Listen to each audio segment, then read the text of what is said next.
C'est l'histoire de militants et de militantes qui s'attaquent aux symboles du passé pour changer le présent. On assume.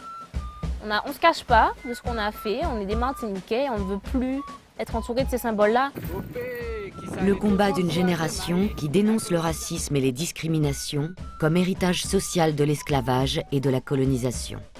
Le racisme qu'il y a à La Réunion fait que ceux qui sont blancs, ils ont plus de chances d'aller vers le haut, ceux qui sont noirs, ils ont plus de chances d'aller vers le bas.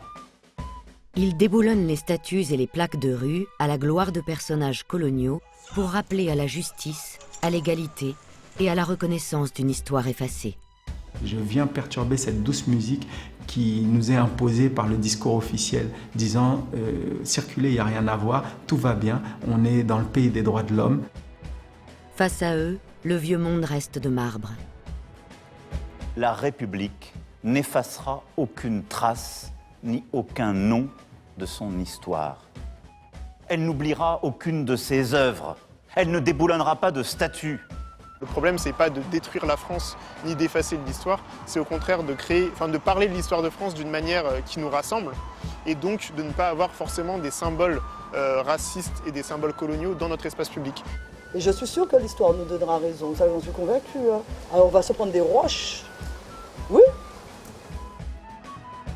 Portrait de femmes et d'hommes révoltés qui veulent secouer la société.